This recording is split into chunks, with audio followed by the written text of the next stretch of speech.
Wonderful, if you are a fan of somebody like Amitabh Bachchan and if you are a friend of his, it's double joy.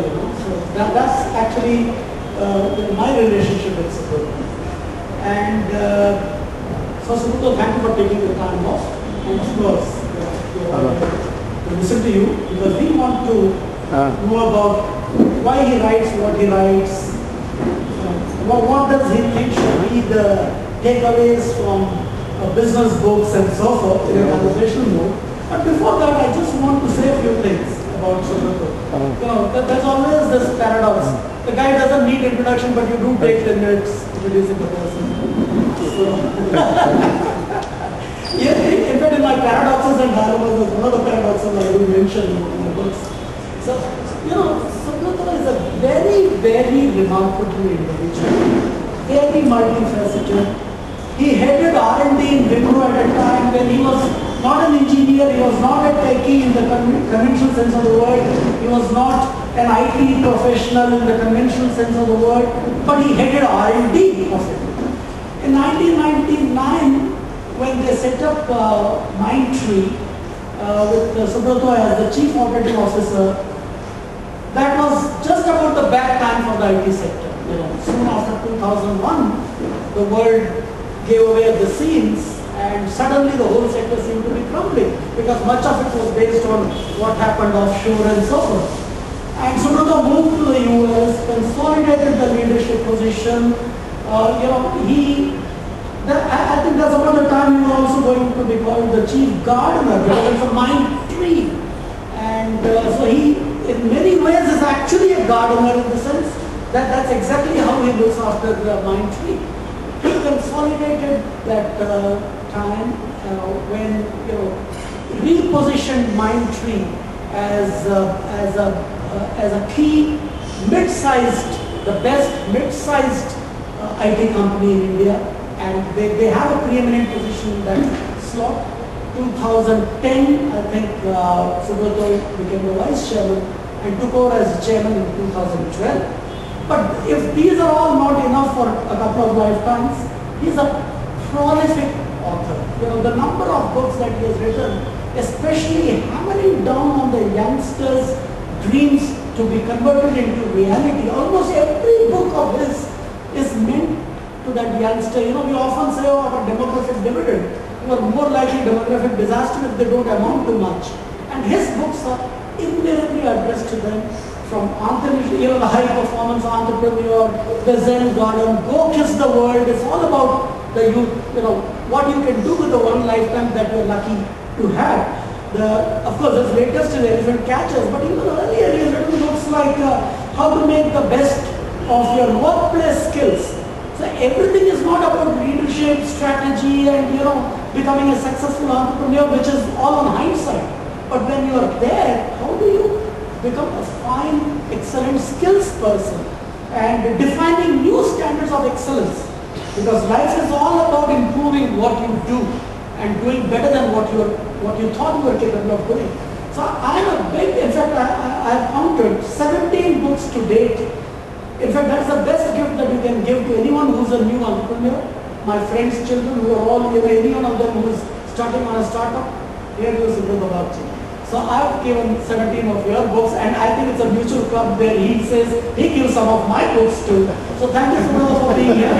So from this moment onwards, the floor is entirely between Subroto and you.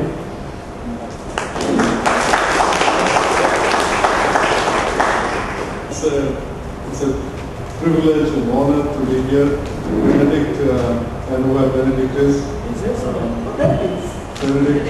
I was just going to say, these guys are covering you. Good if you can go on. I don't like to sit on it. Okay. Maybe you should go back a little bit. Yeah.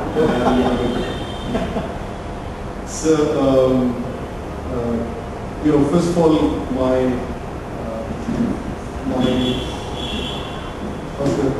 great admiration and respect and affection for Benedict and all the friends of Benedict who have made this happen. Benedict, you have been a crusader, absolutely. And I must say, each time I look at your work, look at your passion, my head bows down because this is a city where it's easier to be successful than to be meaningful. And it is people like Benedict who make the city meaningful. So thank you for being there, being in our midst, and please continue. And Raghu, it's always a pleasure. You make me deeply embarrassed by saying the nice things to say about me. My wife Sushmita is here. I bring her every time here to places like this to listen to endorsements like this. And it doesn't work. It hasn't worked so far. So I was told to chat a little bit about how did I get into writing. And maybe I should just warm it up, but I'll keep it really short. I'm not particularly keen to listen to my own voice today, so much rather have you lead the conversation. I discovered that I could write a little bit when I was about Shrey's age, a little more than Shrey's age. Shrey's right here, those who don't know, he's in 6th standard, so a little bigger than Shrey. Thank you, Shrey. And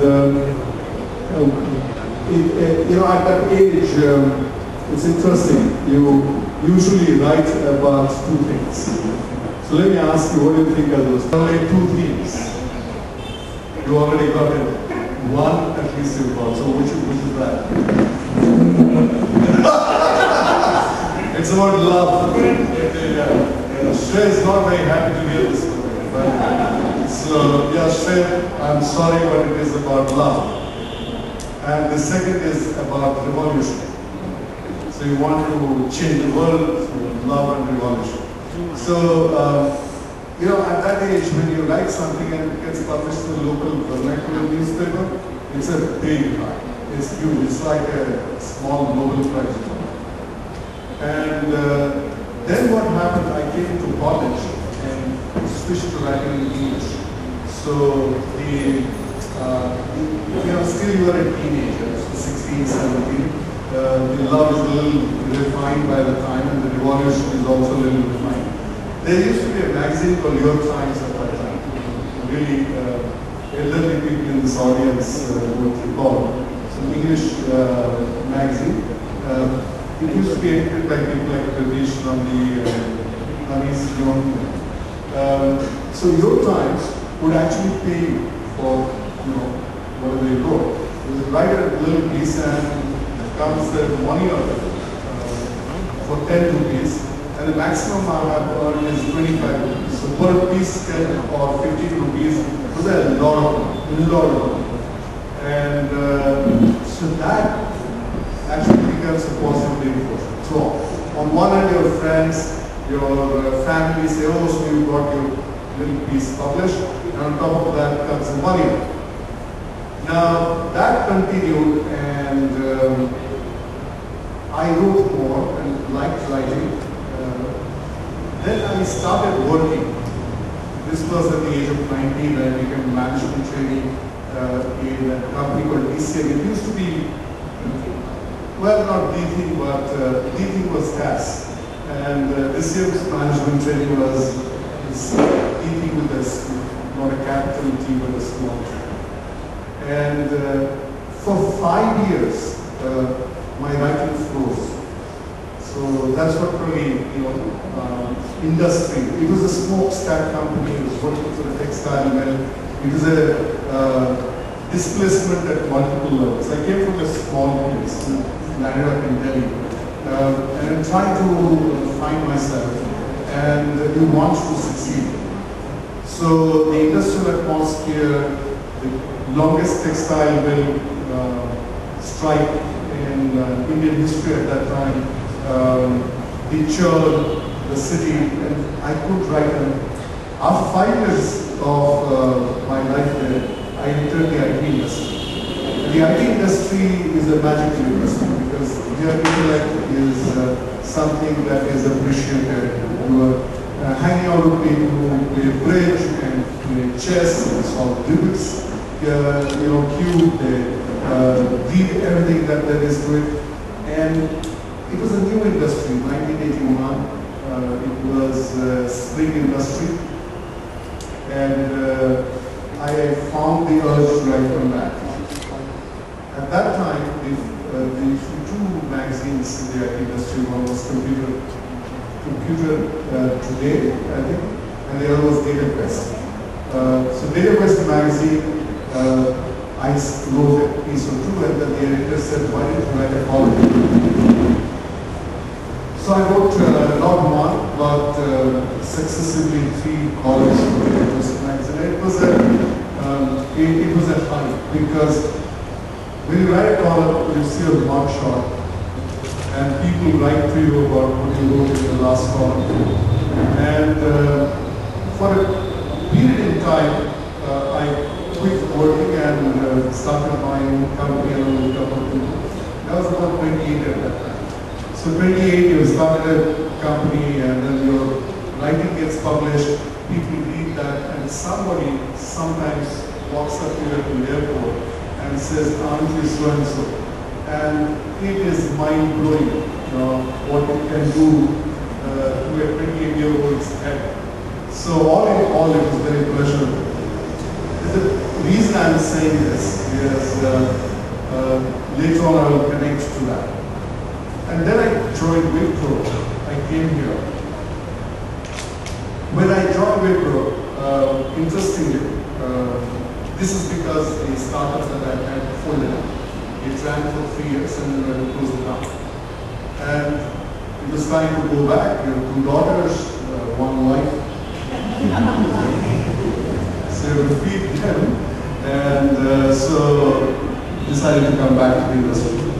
So I had 2 job offers. One was a job with a company in Delhi, and I was gravitating towards going back to Delhi.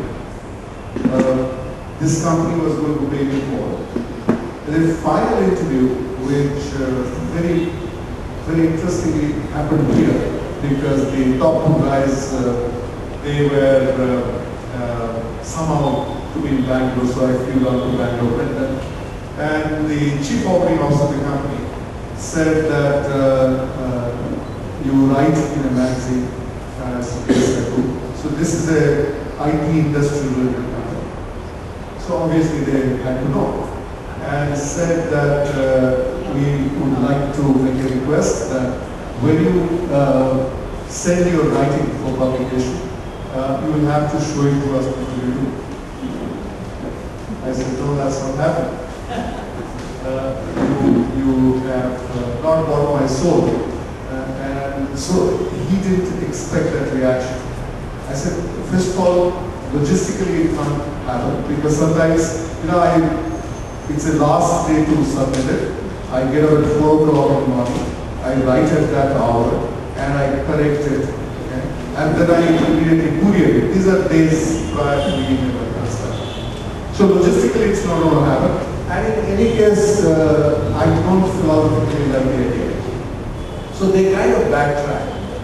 And very coincidentally, a friend said, so since you have come to Bangalore, why don't you drop by a Wipro and maybe something will happen there.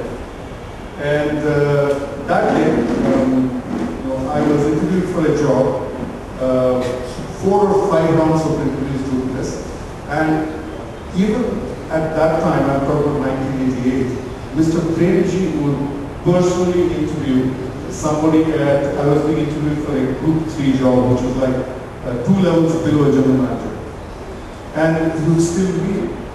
So he met me, and he was quite an enigma at that time. He was very reticent, even as he is reticent today. Very reticent, very quiet man.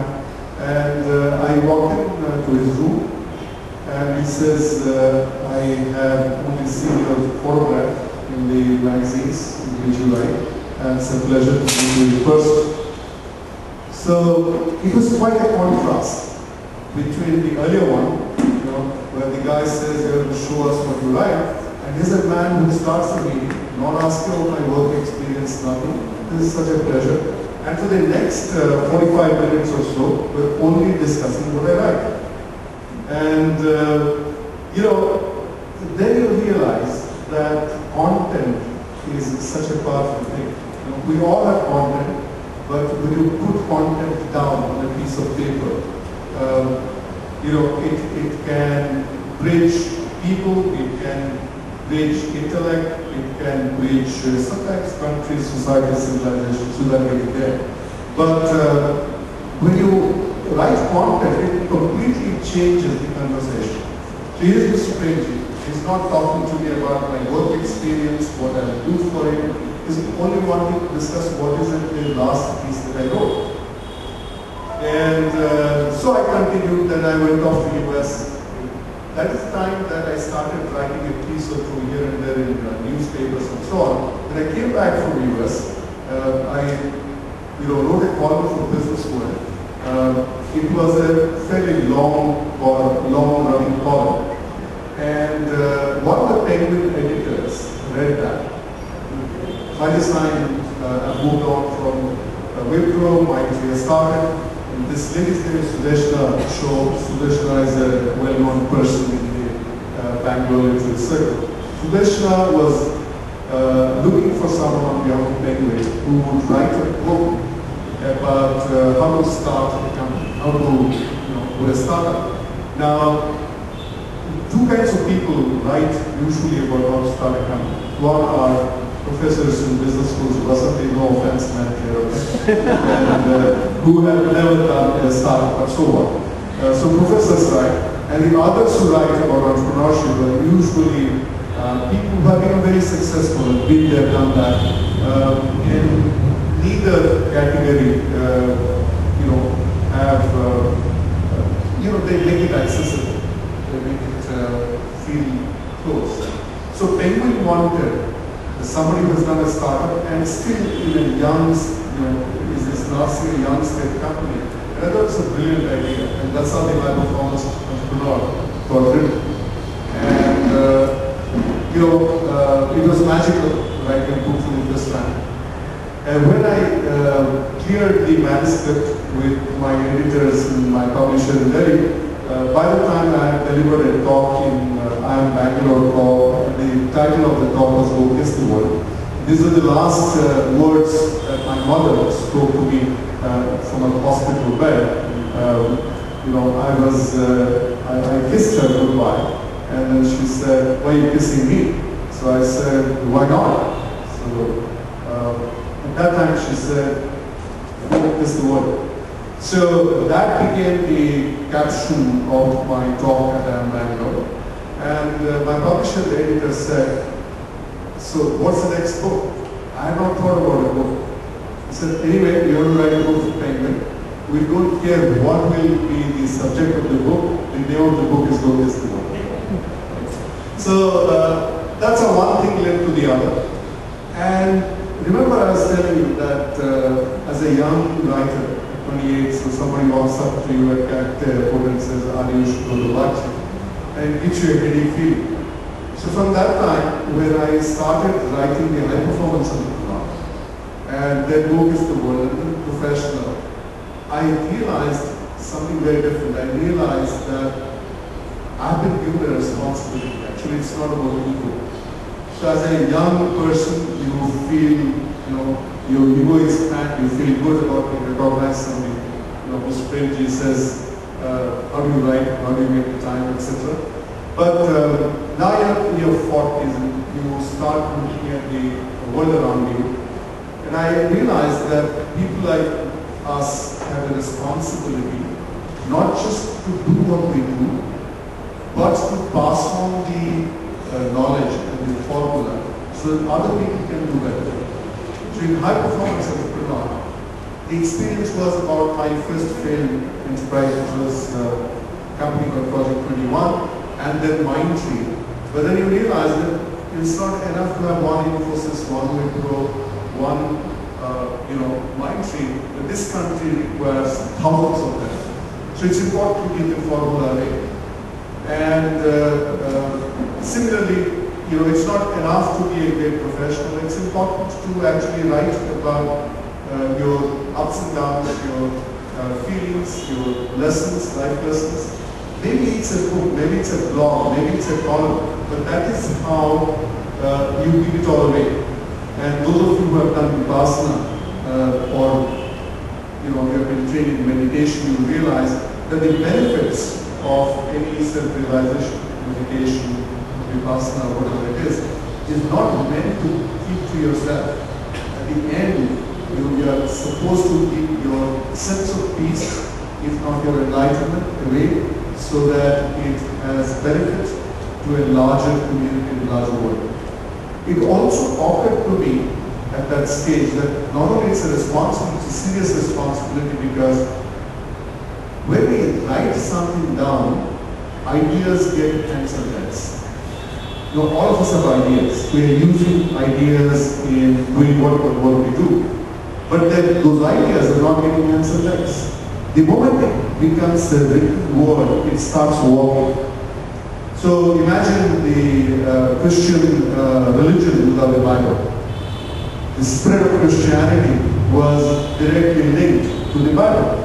Similarly, since saffron is the color of the day, I should also say that imagine Hinduism without the Gita, or the Ramayana, or the Mahabharata. So ideas get hands and legs when they're put down on paper, or they're narrated. It was a time when the Vedas were narrated. So content is a very powerful thing. Content changes societies, content changes the world. So from Das Capital to the Bhagavad Gita to the Buddhist scriptures, they all, were spread with the power of content. So I felt that I had a responsibility, pretty much like, somebody is a gifted sports person.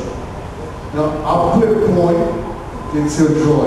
But beyond that point, as you cross the Rubicon, it's a responsibility. You may be a singer. Up to a point, it's a pleasure. It could even be a way of earning your livelihood. But beyond that point, it becomes your responsibility. And we carry a burden on our shoulders as we traverse this earth. And that burden is to make the world a better place because we walk on this world. So that's brought in my life's philosophy, starting from writing love poems and revolutionary poems to less interesting things like the professional or the elephant catchers and so on. A lot of people ask me, how do you find the time? And my one submission to them has always been, if you find your passion, time finds you. So I'm sure somebody is going to ask me in the audience, how do you find time? So I'm preempting it. If you find your passion, time will find you. So with that, let me hand it over to you.